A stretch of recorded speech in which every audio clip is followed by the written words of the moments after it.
every time I was so in hair, it would be like, you don't think the hair that I gave you is good enough? Why do you need to put on this hair that was sacrificed to idols? People be like, okay, I'm gonna go from 0 to 100, and the 0 they're talking about is their natural hair. The 100 is somebody else's hair.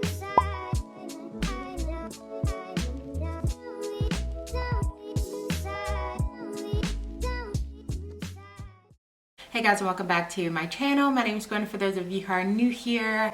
So guys, I want to start a new series on the channel. After making a few beauty related talk videos, some of you said, I like these beauty topics. I want more of the talking videos. So the first episode, okay, is going to be my natural hair journey. Quick disclaimer. So in this video, I am going to be touching on a few topics that may be a little bit touchy and sensitive. And if you're anything like me, you may have the tendency to take other people's convictions and make them your own. I want to encourage you guys against doing that in this video. If you do have a conviction of wearing weave, then praise the Lord. I'm glad to bring that to your attention. If you don't have a conviction of wearing weave, don't let me make my convictions your own. This video is me simply sharing my story about how I learned to embrace my natural hair and the benefits that I reap because of it. And I'm hoping to encourage you guys in either A, finding beauty in wearing your natural hair more, or B, helping you question your motives. Now, without further ado, let's go ahead and get into it. My journey since going natural, okay, because, sorry guys, if I'm looking down, it's because I'm looking at my baby.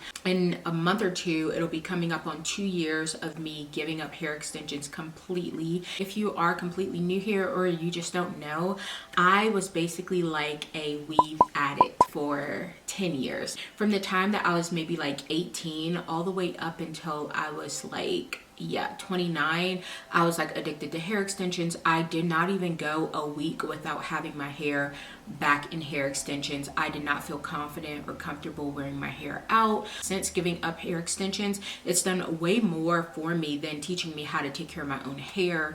It's done a lot on a deeper level for me. So jumping right into the backstory. When I was in the 11th grade, I had a dance to go to, and that was the very first time that I got like a little sew-in. And I got a sew-in because I wanted to do an updo, and so for the updo, I wanted it to kind of be a big bun and, you know, to have long curls in the front. So someone did a sew-in, and after that sew-in, I was completely hooked. The hair back then, it was beauty supply store hair, but it was like, oh my gosh, I realized then like I have this look that I always like envisioned for myself, which was like long, big, luscious hair.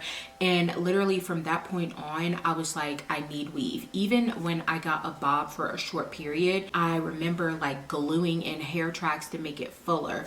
Then I dyed my hair red, and I remembered dyeing my bundles red. And that started my journey of like when I went to college, everyone knew me as like that clipping girl. So I would basically do people's clips for them and make hair extension rows for them. And for as long as I remember, from that period on, I always had weave in my hair. When I would go in between weaves, I remember feeling so insecure about it and like just not good about myself. And literally it would be to the point where I would literally not even leave the house until I had my next hair appointment. So fast forward, you know, wearing weaves, I started doing hair videos on YouTube, and that's where probably a lot of you guys found me. When I started my YouTube channel back in the day, I remember I've never been a wig girl. I've always been a sew-in, clip-in, tape-in, microlink kind of girl. I always wanted people to never be able to tell that I was wearing extensions. And it got to a point of like being an obsession. I just remember around that time, no one was really wearing curly tape-ins, curly microlinks. It was kind of like a straight hair kind of thing. And so that's when I started my videos, and I started doing tape-in hair extensions, do it yourself for curly hair, microlinks, do it yourself videos. After wearing microlinks, I was like, you know what, this is a little too high maintenance for me. Let me go to sew-ins, but I don't like a bulky sew-in. I like for my sew-ins to be crisp. You can't tell, very versatile. I wanted it to be, if I was going into pull, I wanted my hair to curl up like my own natural hair where no one can tell. And that helped me to stumble upon my really versatile sewing braid pattern, which you guys have probably seen. And I love doing sewings like that. And to be honest, this whole journey of always trying to make my hair look as natural as possible kind of made me think, like, why don't you just wear your own hair? Like, you have this obsession with making your hair look as natural as possible. You do not want people to be able to tell. Why don't you wear your own hair and it will be natural as possible? And I remember thinking that, and I was like, oh my gosh, I could never. Like, I don't know how to tame it. Like, I could never. And honestly, it was a point going on 2 years ago, I started to feel convicted about hair extensions.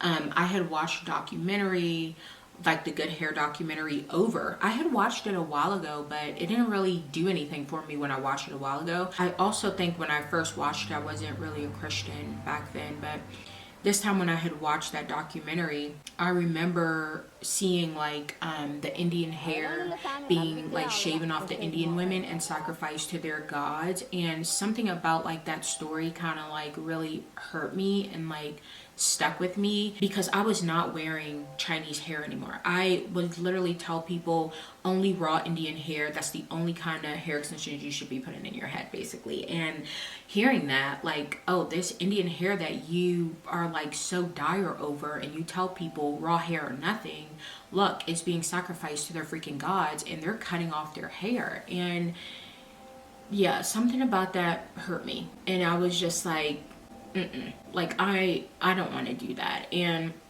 I remember after seeing that, at that time, I was going to do another sewing on myself. And I went to do my sewing. And after I did my last sewing, I felt terrible. I felt so convicted, because at that point, I had been like learning so much knowledge about this hair and about like embracing your natural hair, and you putting on this hair is like, for me, I think I made hair an idol. Like, I want to be very clear. You may not see hair as an idol. For me, I was making hair an idol. So for me, it wasn't like a super shallow thing of like, oh, I'm just going to get my hair done, you know, it's gonna look cute. No, it was a very deep kind of thing for me. And so when I went to sew in my hair, it was very clear, this conviction that I had of like, when you know better and you're still doing this, now you're walking in sin. And that was all I needed for me to be like, okay, I feel convicted about this. There's something going on with me of like, I'm becoming awakened to the fact that I don't feel comfortable with my own natural hair, my own God-given hair. Why is that? And to be honest, I was so blind to those kind of questions in the beginning. I didn't really think too deep into it. I was just like, oh, I'm getting my hair done. I'm going to get my hair done. Let me go buy my hair. Let me clip my hair. Let me make this video. Like, I was not thinking deeper into it.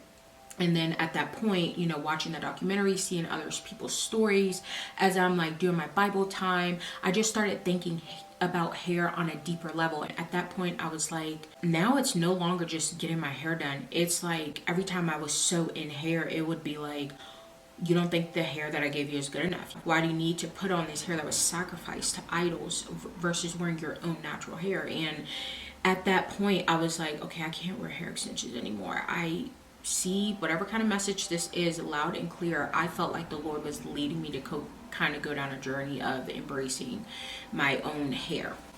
And so that is why I decided to go natural. Now we're gonna jump into the journey, okay? Because when I first started out, my hair was short. And I do remember in that video that I did talking about my natural hair, I had a whole plan. I had a game plan of like, I decided to create a hair goal plan. I'm not going to give a length on it because I don't know how long. I just want it to be fuller and longer, period. The plan that I came up with is to flat iron my hair only once a month. I'm giving myself only one time per month that I can flat iron my hair. And guys, that is a big step for me, because I literally, like, when my hair is in a sew-in, I will flat iron my leave out all the time. And then 2, if it starts getting greasy around that 2 weekish mark, I'm gonna co-wash it and I'm gonna blow dry it only on like whatever. I'm gonna blow dry it. I'm gonna try to stretch the hair but not flat iron, and then I'm gonna try to rock like a bantu knot, or like I'm gonna try different braid outs. I'm gonna try different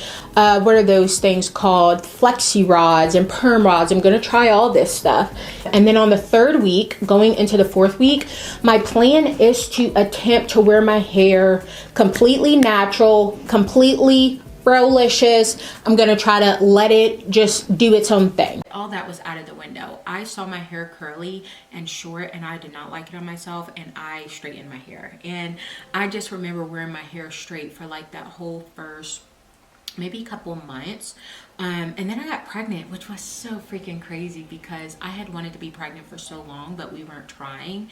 And I remember giving up hair extensions, and it's kind of like once I decided, okay, I'm gonna be obedient and give this up, it was literally like things just started happening positively in my life, and long and behold, I ended up pregnant, which was kind of crazy. But I do remember praying on this journey. I remember praying to the Lord, like, you know, please help me to feel confident with my own hair. Like I want to feel confident with my hair. And you know, even talking about it now, someone said like, oh, us as Black women, we're the only ones who do natural hair videos, because like everyone just do hair videos, but like we have to say natural hair. And even talking about it is like, oh my gosh, it's so crazy. Like it's our hair that grows out of our own head. But if you guys know, you know, it's been a long journey with our hair. So I ended up having very short curly hair. I did not feel confident at all with it, so I straightened it, but I was getting used to wearing my own hair. And after a few months, you guys know that I'm a stay-at-home mom, but back then it was a stay-at-home wife, so I didn't really go a ton of places. I would go grocery shopping here and there. We would go on a hike, but mostly when we were hiking, my hair was up. And then we took our first trip, and literally that's when it kind of hit me, oh girl, you natural. Like, and when I say natural, I just mean you're extension free, because before this I would always need to get my hair done before I took a trip. Every trip I went on, I would need to get my hair done. And when I say done, after we moved to Colorado, I started doing my own hair, but I would always need to get new bundles. I would always need to sew it in, because I'm like, I need to look my best. I need to feel my best. And it's so annoying because I heard a video. I want you guys to watch this because what she said was so freaking true. People literally identify our natural hair with Simbi goes to school. If you see people be like, okay, I'm gonna go from 0 to 100, and the 0 they're talking about is their natural hair. That's the 0. The 100 is somebody else's hair. I know that it's just something funny that we do, but I just find that deep, like rooted, like it's deeply rooted in us, that we think that the silky hair and the straight and the curly and the bouncy weave is like a top class self of us. Like that is like ourselves as our, like in our toughest class. And then us in the or us packing our hair in a bun is like 0. It's so crazy because I was one of the people that she was talking about. I was someone who felt like my 10 or my best self was with someone else's hair. Now looking back, it's wild to me because it's like, ugh. Back in the day, that's genuinely how I felt. We took our first vacation, and I just remember like kind of going through like, can I get weave in my hair? And I just remember always getting this feeling of like, no, wear your own hair. And I went through this phase of like, oh my gosh, how am I gonna look super cute with my own hair? And to be honest, we took our little vacation and I felt so beautiful. It was our first time in LA. I remember having this little super cute hat that I would wear. My hair was like kind of cut in a little blunt cut, but I would bump the ends, and I ended up looking and feeling freaking amazing. And after that trip, I started feeling confident. I was like, you know what? I can do this. Even if my hair is not at a length that I want, it is at a decent length straightened. When I bump the ends and I do that little swoop, I ended up finding out ways to make what I had work. And that's what I want to stress to you guys, because when I was wearing hair extensions, I was not, my baby. when I was wearing hair extensions, I was not forced to make what I had work. I always just covered it up. I completely would say, you know what? My hair is super short, let me throw something else in there. Let me throw somebody else's hair in there. Like, my hair is not full as I want. Instead of working on how to make it fuller, let me throw some hair in there. And it wasn't until I made the decision where I was like, no, I'm not gonna put anyone else's hair in my head. Make what you have work. And it didn't happen overnight. Like I said, it took a few months. I was trying to figure out different ways of like doing my hair. I ended up trying a wash and go later down the line. I ended up testing out different products. And when I got pregnant, that's when, by the grace of the Lord, my hair just started growing. And I started to wear my hair more natural at this point, because this was going into summer. And for the summer, you guys, if you're natural, you know that's the hardest time to have straight hair, because you're sweating, you're going out. Thankfully, I live in a very dry climate state, but still I would be sweating. We were going on so many hikes. Literally, I was just like, okay. And then I felt pregnant, and I was just like, I don't have time to, you know, straighten my hair. So I was like, okay, use this time to try to learn how to be natural. Use this time to really try to see what your hair can do in its natural state. And that's when hey, my cute baby. And that's when I started wearing my natural hair. And I started to try different things. I tried the wash and go with the heavy gel, which I personally did not like. I didn't like how hard it made my hair feel. And then when I would wake up, going on like the third or fourth day, I started noticing like it would get kind of tangled. So I was starting to learn how to tend to my hair and what worked best for me. And I am so grateful, because without giving up hair extensions, I would have never learned that. And now, thanks be to the Lord, I'm at a point where I can genuinely say, okay, even up till like a month ago, I found a new way of doing my hair that I'm like, oh my gosh, this is freaking golden. I don't even have to put heat on my hair. Like before this, I was still putting heat, straightening my hair every now and then.